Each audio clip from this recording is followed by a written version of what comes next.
வணக்கம்.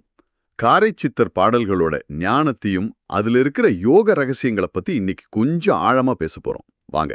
நம்ம கிட்ட இன்னைக்கு இருக்கிறது ரொம்ப பழமையான அதே சமயம் ரொம்ப சக்தி வாய்ந்த சில பாடல்கள். இது காரைச்சித்தர் எழுதுனது. இந்த பாடல்கள் வழியா சித்தர்களோட தத்துவம் என்ன, அவங்க சொல்ற யோக பயிற்சிகள், அப்புறம் மனுஷனுக்குள்ள இருக்கிற அந்த பெரிய சக்தி சடங்குகளை பத்தின அவங்க பார்வை, குறிப்பா பாத்தீங்கன்னா விஞ்ஞானத்துக்கும் மெய்ஞானத்துக்கும் என்ன வித்தியாசம், இதையெல்லாம் கொஞ்சம் விரிவாவே அலசலாம்.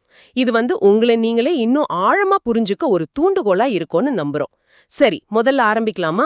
இந்த மனிதனோட உள்ளார்ந்த சக்தி காரைச்சித்தர் முதல் பாட்டுல சொல்றாரு, மாளாத சக்தியடா மனிதர் சக்தி அப்படின்னு.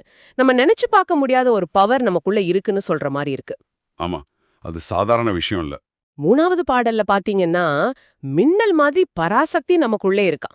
இன்னும் குறிப்பா அந்த குண்டலினி சக்தி இருக்கே, அத தனக்குள்ளே சர்ப்பந்தான் சரண் பூக்க ஆடும்னு பாம்பு மாதிரி சொல்றாரு. இது நாம பொதுவா நம்ம பவர் பத்தி நினைக்கிறத விட ரொம்ப வேற மாதிரி இருக்கே. கரெக்ட். நீங்க சொல்றது ரொம்ப சரி. இது வெறும் உடம்பு சக்தி இல்ல, மனசு சக்தி மட்டும் இல்ல. அதையும் தாண்டி ஒரு பிரபஞ்ச சக்தி மாதிரி. இங்க கவனிக்க வேண்டிய ஒரு விஷயம் என்னன்னா, இந்த பெரிய சக்தியை அடையிறதுக்கு அவர் சொல்ற வழி முழுக்க முழுக்க உள்நோக்கி போறது. ஓஹோ. வெளி உலகத்துல தேடுறத பத்தி அவர் பேசல. முதல் பாட்டிலேயே தூளாக காமத்தை துரத்தி விட்டேன்னு சொல்றாரு பாருங்க.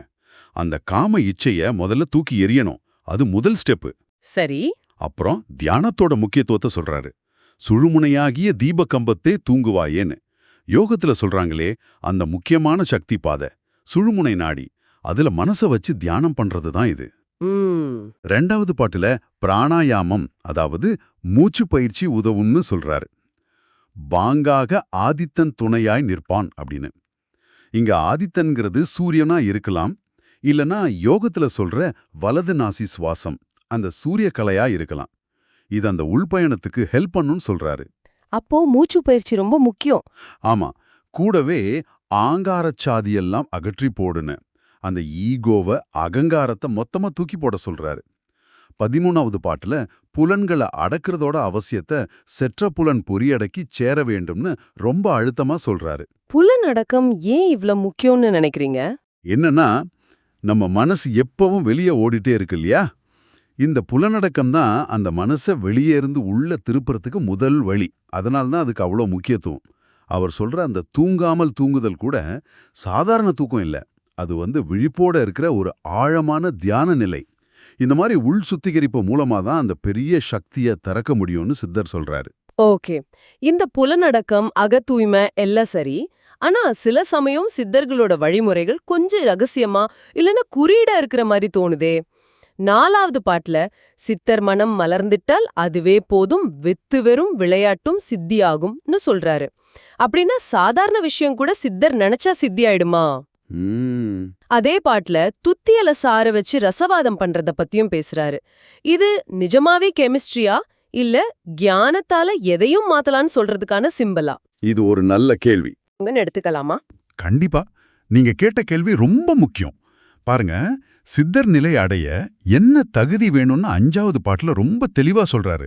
அது வெளிச்சடங்குங்க இல்ல, ஆழமான குணமாற்றங்கள். என்ன மாதிரி குணங்கள்?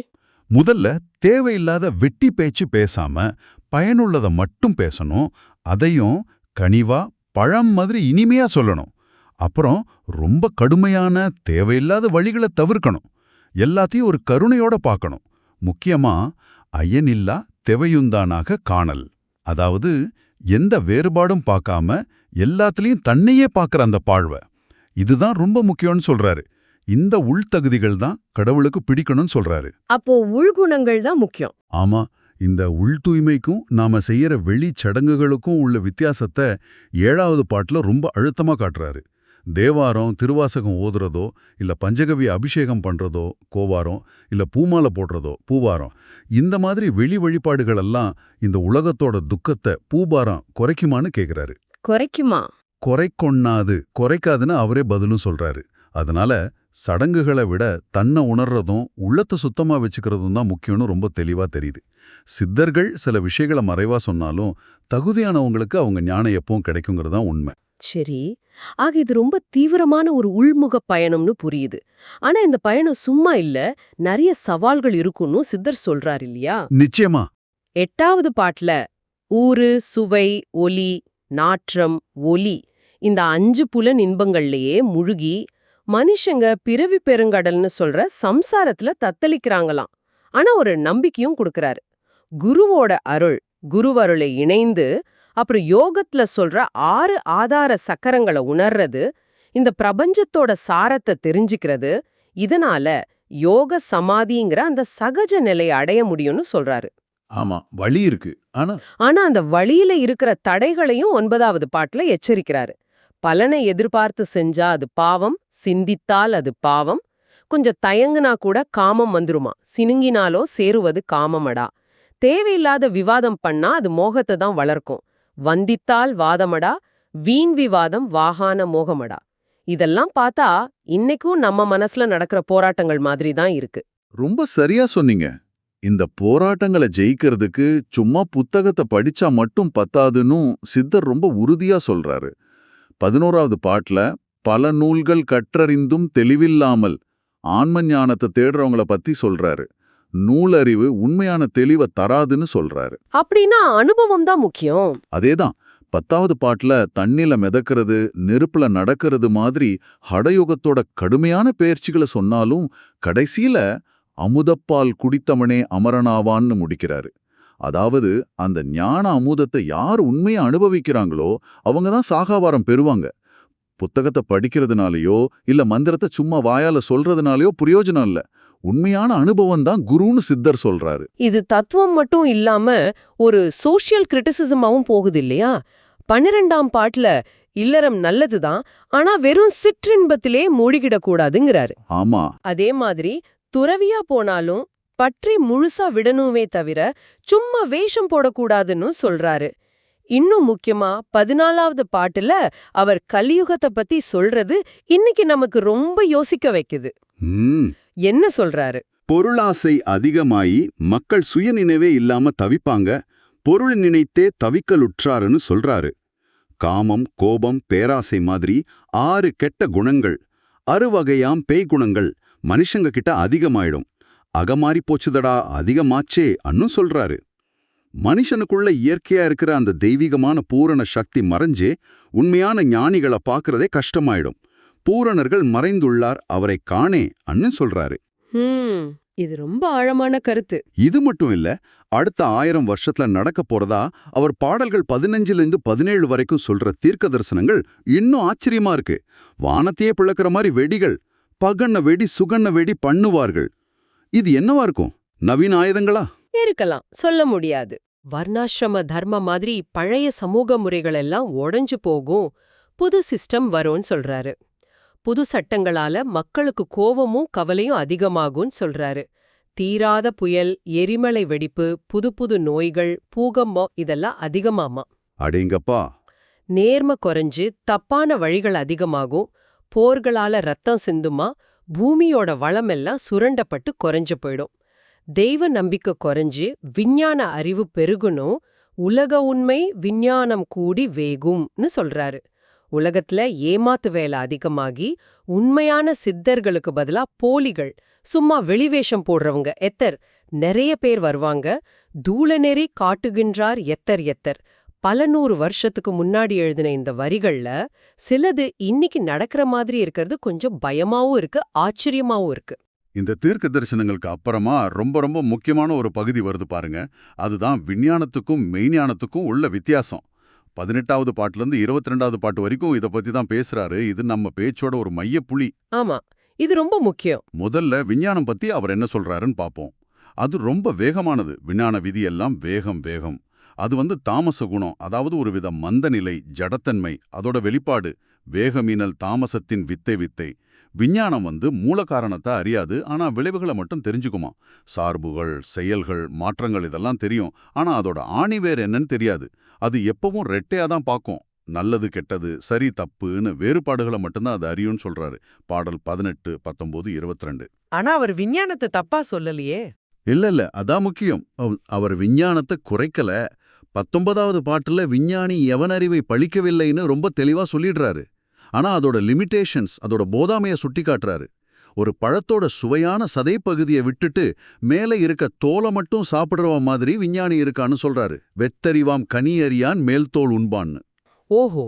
20வது பாட்டுல சில அடிப்படை கேள்விகளையே கேட்கிறாரு விஞ்ஞானத்துக்கிட்ட. இந்த பிரபஞ்சத்துல இருக்க எல்லா பொருளுக்கும் மூல காரணம் என்னன்னு உனக்கு தெரியுமா? கிரகங்களுக்கு நடுவுல இந்த ஈர்ப்பு விசை ஏன் இருக்கு? அணுவுக்குள்ள ஏன் எலக்ட்ரோ மேக்னெட்டிக் சக்தி இப்படி இருக்கு? பிரபஞ்சத்துல ஏன் பாசிட்டிவ் நெகட்டிவ் ஆற்றல்கள் நேர்நிறையாண்மீன்கள் இருக்கு? கிரகங்கள் ஏன் தடம் மாறாம ஒரு குறிப்பிட்ட பாதையில அயனம் சுத்துது? இதோட பேசிக் என்னன்னு விளக்க முடியுமா அப்படின்னு கேக்குறாரு. ரொம்ப ஆழமான கேள்விகள்.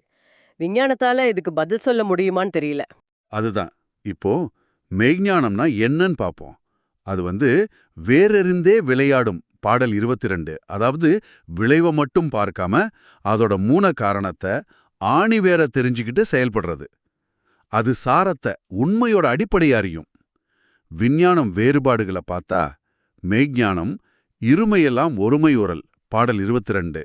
அதாவது வெளித்தெரிகிற ரெண்டு தன்மைக்குள்ளேயும் இருக்கிற அந்த ஒன்ன காணோம். அது ஞானப்பாதையில போறது. போதநெறி. அதோட நோக்கம் என்ன? அதோட உச்சக்கட்ட நோக்கம் பிரபஞ்ச சக்தியோட ஒன்னா கலந்து எல்லையில்லாத ஆனந்தத்தை அனந்தத்து ஆனந்தம் அடையிறது. பாடல் 21, 22. இது வெறும் இன்ஃபர்மேஷன் இல்ல, இது அனுபவ ஞானம், முழுமையான ஞானம். ஆக விஞ்ஞானம்ங்கிறது விளைவுகளை ஆராயிற ஒரு வேகம்னா, மெய்ஞானம்ங்கிறது மூலத்தை தேர்ற ஒரு ஆழம். ரொம்ப தெளிவா புரியுது இந்த வேறுபாடு. கடைசியா சித்தர் சில பிராக்டிக்கல் அட்வைஸும் யோக பயிற்சிகள் சம்பந்தமான சில மறைபொருளான விஷயங்களும் சொல்றாரு இல்லையா? ஆமா, 23வது பாட்டுல காமத்தையும் சண்டை சச்சரவையும் விட சொல்றாரு. கருநொச்சி மாதிரி மூலிகைகளை வச்சு மனசை கட்டுப்படுத்தலான்னு ஒரு குறிப்பு சொல்றாரு. கருநொச்சி கவசத்தில் காமினியை கட்டிடடா. எப்பவும் சத்தியத்துல நிக்கணும்னு சொல்றாரு. வாதத்துல ஜெயிச்சு, அதாவது தத்துவத்துல தெளிவு பெற்று மண்ண பொன்னாக்குற அந்த ரசவாத வழியை காண சொல்றார். இதுவும் ஒரு குறியீடா இருக்கலாம். சாதாரண வாழ்க்கைய ஞானத்தால ஒரு பொன்னான வாழ்க்கைய மாற்றுறது. சரி. தொடர்ந்து 24வது பாட்டுல குண்டலினி யோக பயிற்சிகளை கொஞ்சம் மலைமுகமா சொல்றார். மூலாதாரத்துல இருக்கிற நெருப்பை எழுப்புறது, மூலத்தின் கனல், மூப்பூர்னு சொல்ற யோக அமுதம், கீழ்நெல்லி சாறு, பாதரசம், சூதம், கந்தகம், நாதம் இதையெல்லாம் பயன்படுத்த சொல்றாரு. இது நேரடியா இந்த பொருட்களை சொல்றாரா இல்ல யோக பயிற்சிகளோட ஸ்டேஜஸை சொல்றாரான்னா ஆழமா பார்க்கணும். அதனால என்ன கிடைக்கும்?